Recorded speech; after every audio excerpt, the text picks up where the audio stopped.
నమస్తే, welcome to health plus. సంతానలేమితో బాధపడుతున్నారా? సంతానలేమి సమస్యతో బాధపడే వారికి ఐవీఎఫ్ ఎలా ఉపయోగపడుతుంది? మనకు తెలియజేయడానికి Hegde hospital senior reproductive medicine consultant doctor Durga Vaitla గారు మనతో పాటు మన స్టూడియోలో ఉన్నారు.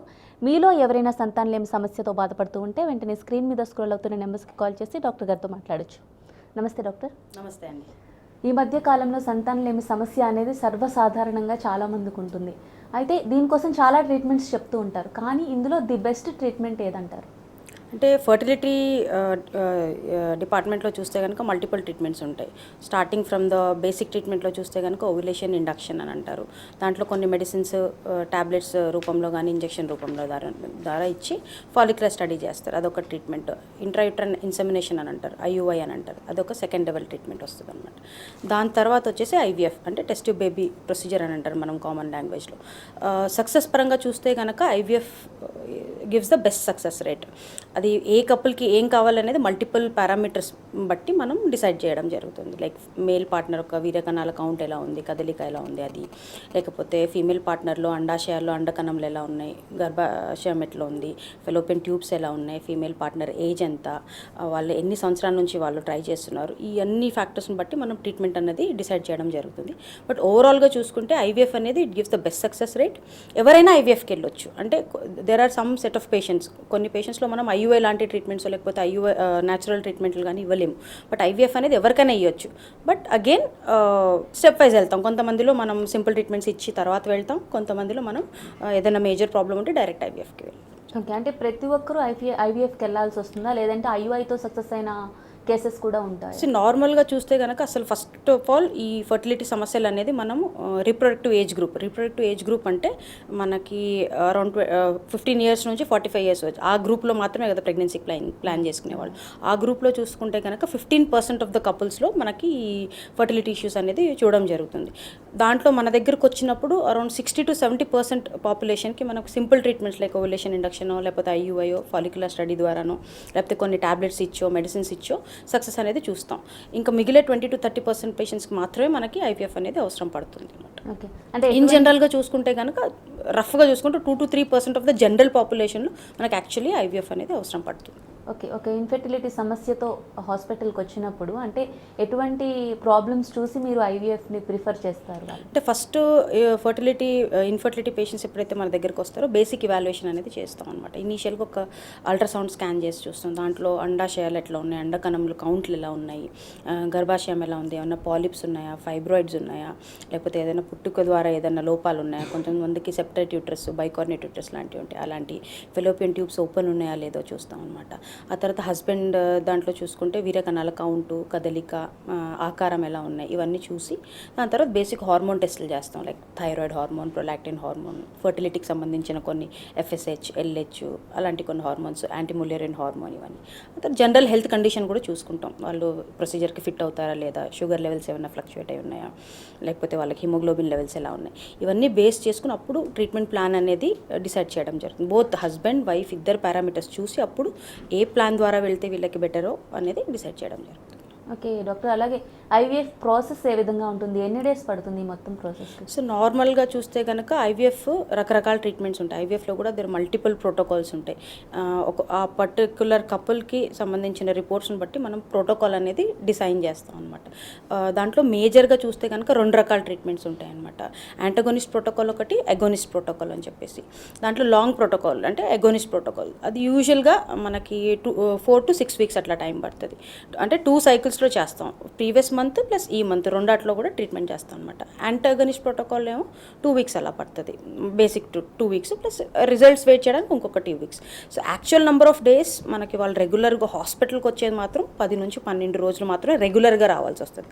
ఆ రెగ్యులర్గా వచ్చినప్పుడు మల్టిపుల్ స్కాన్స్ అది చేస్తాం. బట్ అదర్వైజ్ ట్రీట్మెంట్ అంతా అయిపోయాక ఎంబ్రియో ట్రాన్స్ఫర్ చేసాక 15 days అనేది కొన్ని మెడిసిన్స్ ఇచ్చి వాళ్ళని ఇంటికి పంపించేస్తాం అనమాట. సో ఆ పీరియడ్ క్యాలిక్యులేట్ చేయకపోతే around 2 to 4 weeks is the maximum time అవసరం అనమాట ఐవీఎఫ్ ట్రీట్మెంట్. ఓకే, అలాగే ట్రీట్మెంట్ ప్రొసీజర్ ఎలా ఉంటుంది అని చాలామందికి ఒక ఐడియా కోసం అడుగుతూ ఉంటారు.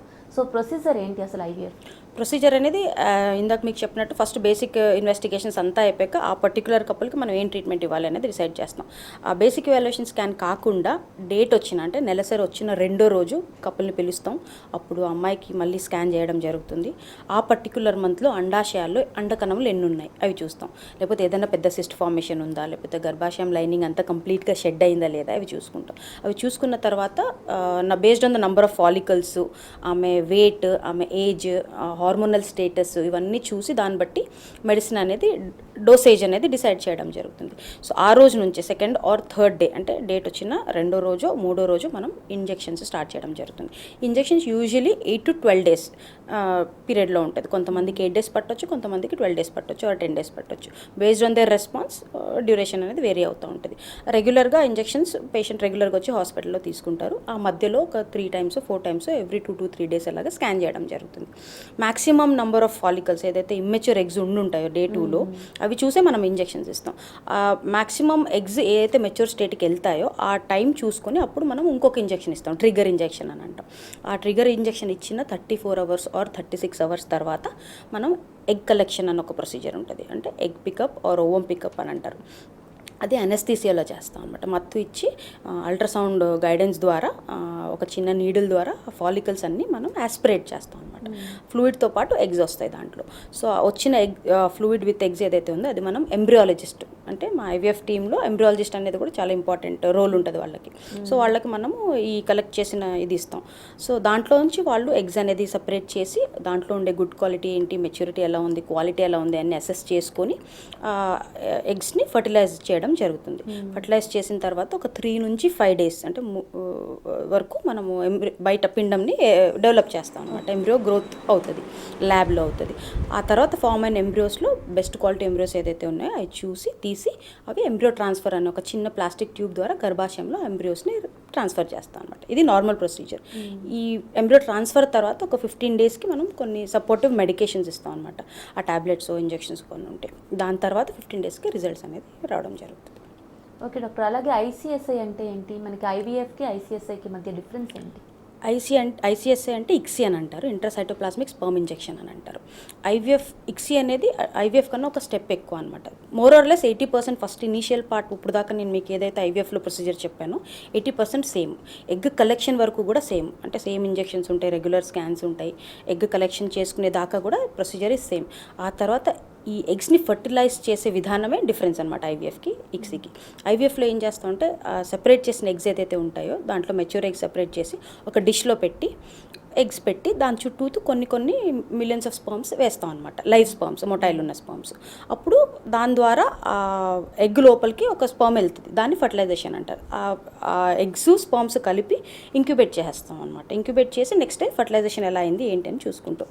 ఇక్సీలో ఏం చేస్తామంటే స్పెషల్లీ ఇక్సీ అనేది ఎవరికి చేస్తామంటే వీరకణాల కౌంట్ చాలా తక్కువ ఉంది, లేకపోతే కదలిక అనేది చాలా పువర్ ఉంది, లేకపోతే కొంతమందికి అసలు వీరకణాలు నార్మల్గా ఎజాక్యులేట్లో దొరకవు. వాళ్ళకి నీడిల్ వేసి టీజా అని ఒక ప్రొసీజర్ ద్వారా స్పర్మ్స్ తీయడం జరుగుతుంది. దాంట్లో మినిమల్ స్పర్మ్స్ ఉంటాయి, ఒక 30 స్పర్మ్స్ 40 స్పర్మ్స్ ఉంటాయి.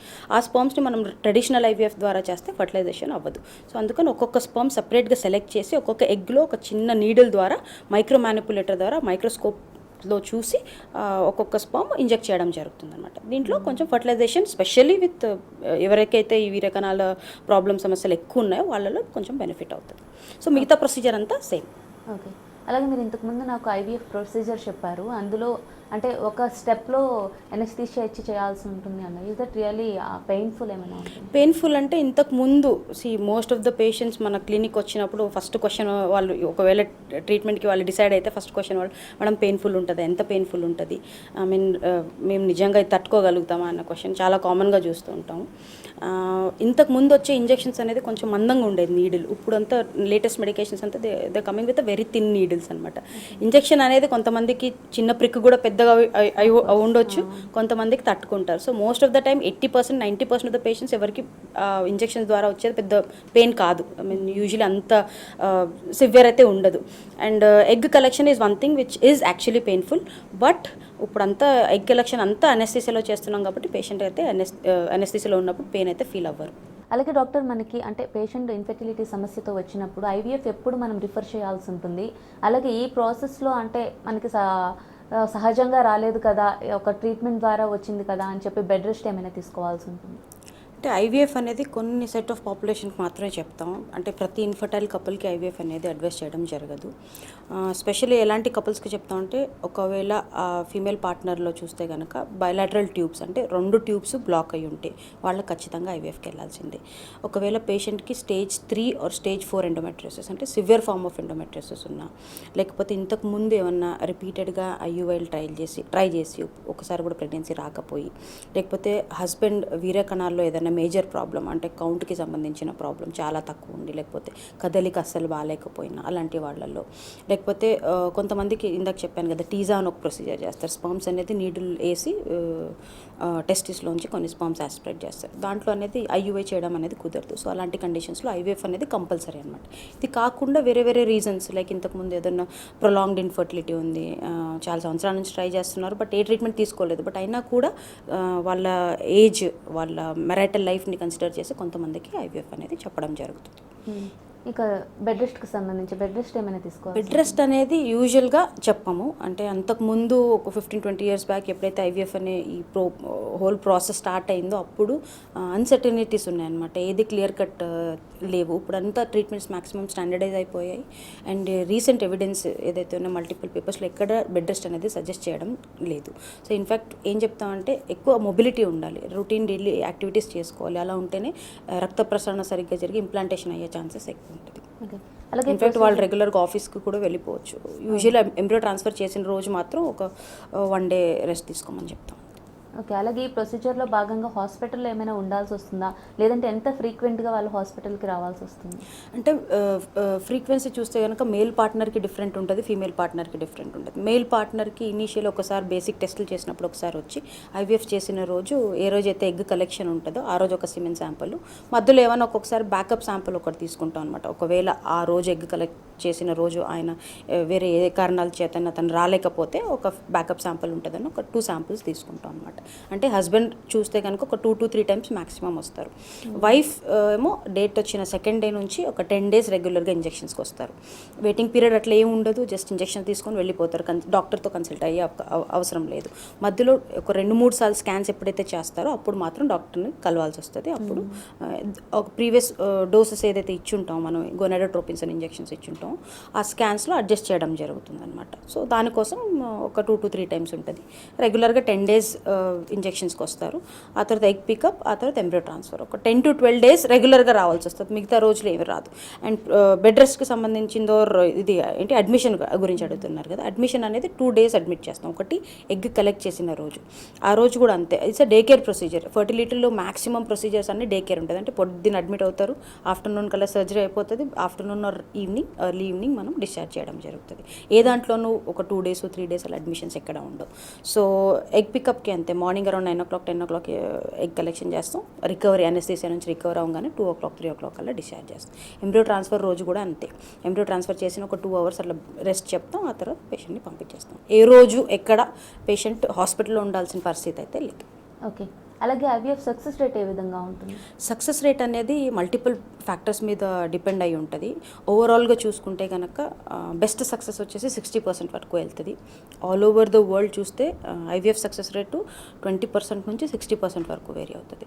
ఇది మల్టిపుల్ ఫ్యాక్టర్స్ మీద డిపెండ్ అయి ఉంటుంది. పేషెంట్ ఏజ్ ఎంత ఉంది, వాళ్ళ అండకణాలు క్వాలిటీ ఎలా ఉంది, అండాశయాల్లో అండకణంలు ఎన్ని ఉన్నాయి, స్పర్మ్ ఫ్యాక్టర్ ఎలా ఉంది, యూట్రస్ ఎలా ఉంది, యూట్రస్లో బ్లడ్ ఫ్లో కరెక్ట్గా ఉందా లేదా, ఇదొకటి. అండ్ ఏదైతే ఐవీఎఫ్ చేస్తారో ఆ ల్యాబ్లో కండిషన్స్, కల్చర్ కండిషన్స్ ఎంత స్టాండర్డైజ్ అయి ఉన్నాయి, ఈ అన్నిటి మీద డిపెండ్ అయి ఉంటుంది అనమాట.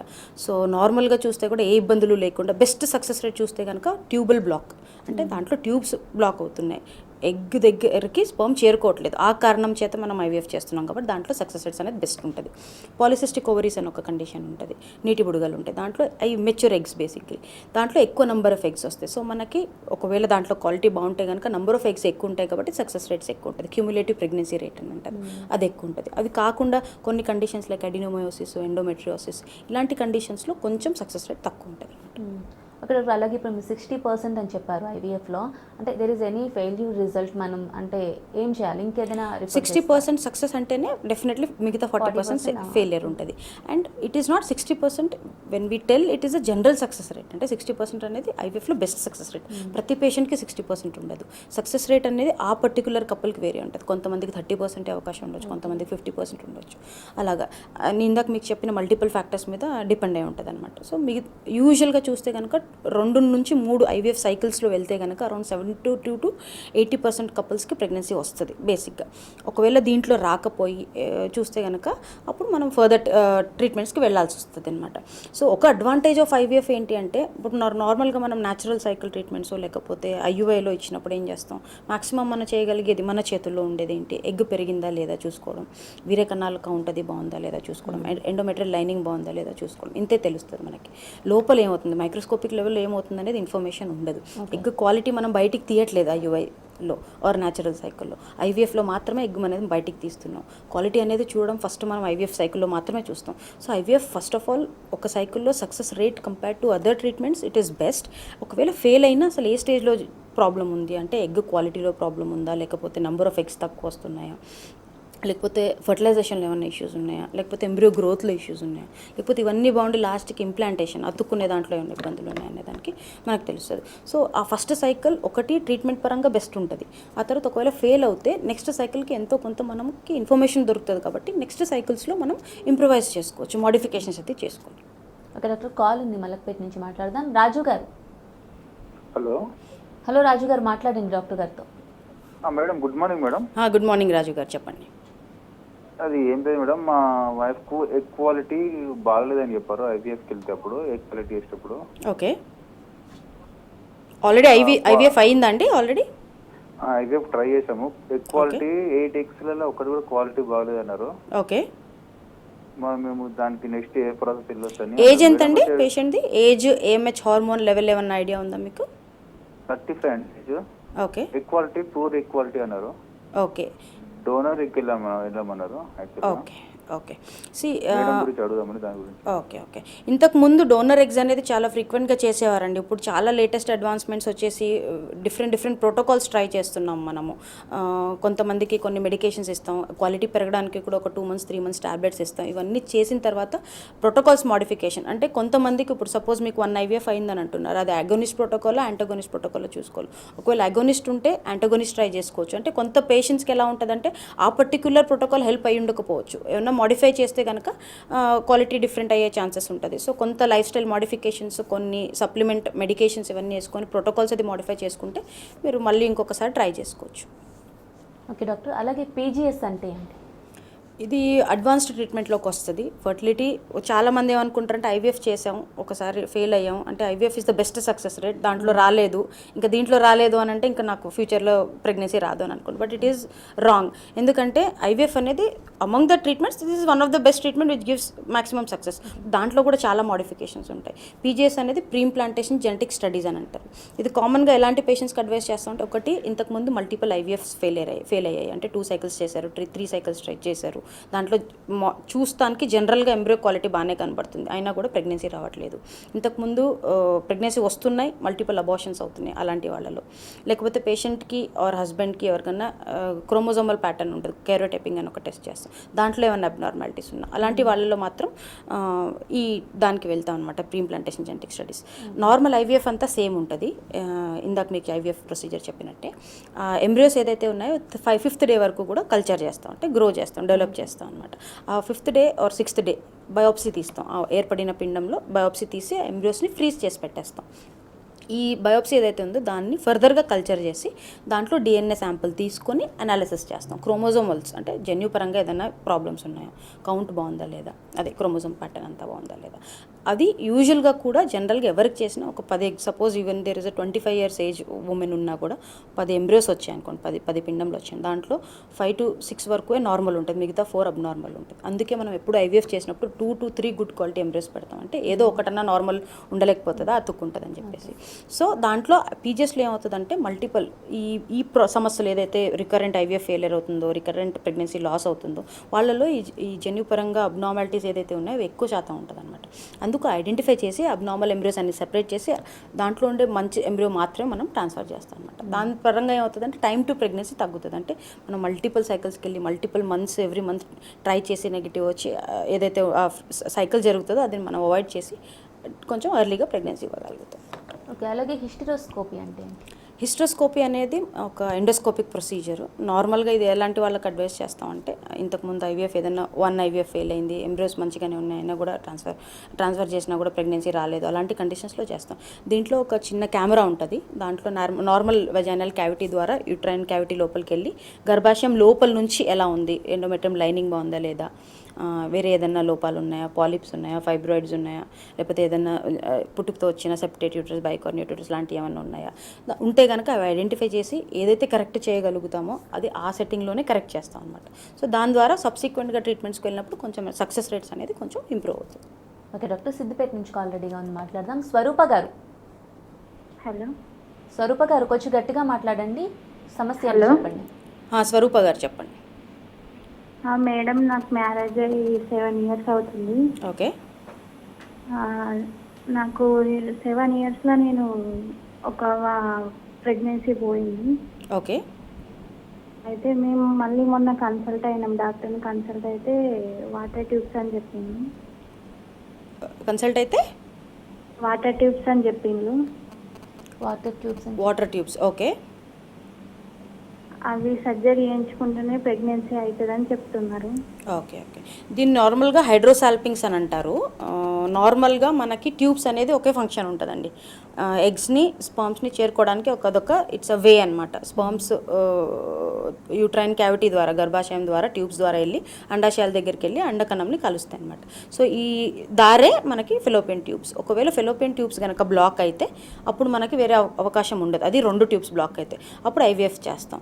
కొన్ని కండిషన్స్లో ఏమవుతుందంటే లేకపోతే మనకు ట్యూబ్స్ అవసరం లేదు. అంటే if the tubes are block fine, మనం ఐవీఎఫ్ చేసుకోవచ్చు, ప్రెగ్నెన్సీ దాంట్లో ట్రై చేయొచ్చు, సక్సెస్ రేట్స్ బాగుంటాయి. బట్ కొన్ని కండిషన్స్లో ఏమవుతుందంటే ట్యూబ్ అవుటర్ పార్ట్ అండి ఏదైతే రెండు ఎండ్స్ ఉంటాయి అనమాట. ఒక సైడ్ బ్లాక్ అయిపోతుంది, ఇంకొక సైడ్ యూట్రైన్ క్యావిటీ ఏదైతే గర్భాశయానికి కనెక్షన్ ఉంటుందో అది ఓపెన్ ఉంటుంది అనమాట. సో అక్కడ ఉబ్బిపోయి కొంచెం ఫ్లూయిడ్ కలెక్షన్ ఉంటుంది. సో అప్పుడు మనం ఐవీఎఫ్ చేసినా ఈవెన్ దో ట్యూబ్ బ్లాక్ ఉంది, మన న్యాచురల్గా ఏదైతే ఉందో అది రాదు. ఐవీఎఫ్ చేసినా కూడా ఆ ఫ్లూయిడ్ రిటర్న్ మళ్ళీ యూట్రైన్ క్యావిటీలోకి వస్తుంది. దానివల్ల ఈవెన్ మనం పెట్టిన ఏదైతే ఎంబ్రియోస్ ఉన్నాయో దాన్ని ఇన్ఫ్లమేటరీ చేంజెస్ అది చేసి అతుక్కునే కెపాసిటీ తగ్గిపోతుంది అనమాట. అలాంటి కండిషన్లో ఖచ్చితంగా ఫెలోపియన్ ట్యూబ్స్ 2 ఒకటి తీసేయడం అన్నా చేయాలి, లేకపోతే అట్లీస్ట్ ఆ కనెక్షన్ ఏదైతే ఉందో అది బ్లాక్ చేసి ఫర్దర్ ట్రీట్మెంట్కి అనేది వెళ్ళాలి. ఓకే డాక్టర్, హైదరాబాద్ నుంచి ఇంకో కాల్ రెడీగా ఉంది, మాట్లాడదాం. స్వప్న గారు. Hello madam. స్వప్న గారు చెప్పండి. Good morning. యాక్చువల్లీ మ్యారేజ్ అయ్యి ఇప్పుడు నాది 9 months అవుతుంది. ఓకే. సో నాకు 4th month last month 15th రోజు అబార్షన్ అయిందనమాట. Okay. So actually it's like we don't know the reason, అంటే ఎందుకు జరిగింది అనేది రీజన్ తెలియలేదు. ఓకే. 4th monthలో అయిందమ్మా? 4th month స్టార్టింగ్లోనా ఎండ్లోనా? Like 3.5 months exactly. Okay. Okay. Okay. So నార్మల్గా అబార్షన్స్లో చూస్తే కనుక మ్యాక్సిమం పర్సంటేజ్ 60% నుంచి 70% ఆఫ్ ద అబార్షన్ ఏదైతే ఉందో అది జన్యుపరంగా ఏదైనా లోపాలన్నా క్రోమోజోమల్ అబ్నార్మాలిటీస్, ఎన్యూప్లాయిడీస్ అని అంటారు. అలా ఉంటే మిస్క్యారేజ్ అయ్యే ఛాన్సెస్ ఉంటుంది. ఇది ఒక్కసారి జరిగిందంటే మల్టిపుల్ టైమ్స్ అదే అవుతుందని ఏం లేదు. 1 అబార్షన్కి యూ కెన్ జస్ట్ బేసిక్ టెస్ట్లు అది చేసుకొని ఫర్దర్గా మీరు ఒక 6 months అట్లా బ్రేక్ తీసుకొని నెక్స్ట్ ప్రెగ్నెన్సీకి ప్లాన్ చేసుకోవచ్చు. సెకండ్ కామన్ వచ్చేసి suppose second trimester almost 4th monthలో అంటున్నారు కాబట్టి యూట్రస్కి గర్భాశయానికి సంబంధించిన ప్రాబ్లమ్స్ ఏమైనా ఉన్నాయా, ఒక్కొక్కసారి కొంతమందికి సెప్టేట్ యూట్రస్ ఏదైతే చెప్పానో అలాంటివన్నీ, లేకపోతే సర్వైకల్ ఇన్కాంపిటెన్స్, అలాంటి కండిషన్స్లో మిడ్ ట్రైమిస్టర్ అబార్షన్స్ అది కామన్గా ఉంటాయి. సో ఆ ఇవాల్యుయేషన్ అది చేసుకొని తర్వాత నెక్స్ట్ ప్రెగ్నెన్సీకి ప్లాన్ చేసుకోవచ్చు. ఓకే డాక్టర్, అలాగే వాట్ ఈజ్ ఈఆర్ఏ? ఈఆర్ఏ అంటే ఎరా అని అంటారు, ఎండోమెట్రియల్ రిసెప్టివిటీ యారే అని అంటారు. ఇది కూడా అడ్వాన్స్డ్ ఫర్టిలిటీ ట్రీట్మెంట్లోకే వస్తుంది. ఇందాక మీకు చెప్పినట్టు ప్రీఇంప్లాంటేషన్ జెనెటిక్ స్టడీస్, హిస్ట్రోస్కోపీ, ఎరా, బ్లాస్టోసిస్ట్ ట్రాన్స్ఫర్, ఇవన్నీ. ఎరా అనేది పర్సనలైజ్డ్ ఎంబ్రియో ట్రాన్స్ఫర్ అని అంటారు. సో మనం ఎప్పుడైతే ఎంబ్రియో ప్రిపేర్ చేస్తామో, ఎంబ్రియో ట్రాన్స్ఫర్కి ప్రిపేర్ చేస్తాం, సస్టైన్ అని ఒక ప్రొజెస్ట్రాన్ సప్లిమెంట్స్ ఇస్తాం అనమాట. ప్రొజెస్ట్రాన్ సప్లిమెంట్ ఇచ్చినప్పుడు particular days of progesterone exposure తర్వాత మనం ఎంబ్రియో ట్రాన్స్ఫర్ చేస్తాం. ఆ టైంలో ట్రాన్స్ఫర్ చేస్తేనే ఎండోమెట్రియంకి ఎంబ్రియో అతుక్కునే కెపాసిటీ పెరుగుతుంది. సో ఇది ఒక టైం డ్యూరేషన్ ఉంటుంది అనమాట. ఆ టైంలో చేస్తేనే అతుక్కునే కెపాసిటీ, దానికి ముందు చేసినా దాని తర్వాత చేసినా అతుక్కునే కెపాసిటీ తగ్గిపోతాయి. ఇంప్లాంటేషన్ విండో అని అంటారు. సో ఆ పర్టికులర్ టైం యూజువల్గా అరౌండ్ 70 to 80% ఆఫ్ ద కపుల్స్కి మోర్ ఆర్ లెస్ మేము ఇచ్చే ఇంజెక్షన్స్ ఏదైతే క్యాలిక్యులేటెడ్ ఇది ఉంటుందో ఆ ప్రకారంగా పనిచేస్తుంది. కొంతమందికి ఏంటంటే ఆ టైంలో ట్రాన్స్ఫర్ చేస్తే రాదు. ఎంబ్రియోస్ బాగుంటాయి, క్వాలిటీ బాగుంటుంది, ఎండోమెట్రియం లైనింగ్ బాగుంటుంది, అన్నీ బాగుంటాయి, బ్లడ్ ఫ్లో బాగుంటుంది, అన్నీ ఉంటుంది, బట్ ప్రెగ్నెన్సీ రాదు. సో అలాంటి కండిషన్స్లో మనము ఎండోమెట్రియం ప్రిపేర్ చేసి ఆ శాంపుల్ తీసి టెస్ట్కి పంపిస్తాం అనమాట. ఆ టెస్ట్లో మనకి రిపోర్ట్ వస్తుంది, ప్రీ రిసెప్టివా పోస్ట్ రిసెప్టివా అని చెప్పి. రిసెప్టివ్ అని అంటే మనం చేసేది ఇప్పుడు దాకా మనం ఏదైతే చేస్తున్నామో అది కరెక్టే, సో టైమింగ్ కరెక్టే ఉంది, బట్ వేరే కారణాలు ఏమైనా ఉన్నాయని మనం చూసుకోవచ్చు అనమాట. వేరే we can think about something else. Suppose pre receptive post receptive అని వస్తే అప్పుడు మనం టైం అడ్జస్ట్ చేసుకొని చేస్తే ఆ పర్టికులర్ టైం ఇన్ అవర్స్ అని ఇస్తారు, ఆ పర్టికులర్ టైంలో చేస్తే సక్సెస్ రేట్స్ అనేది కొంచెం ఎక్కువగా ఉంటుంది. Okay doctor, thank you so much. Thank you. ఇది వాళ్ళ హెల్త్ ప్లస్. మరో ఎపిసోడ్ మళ్ళీ కలుద్దాం. అంతవరకు సెలవు, నమస్తే.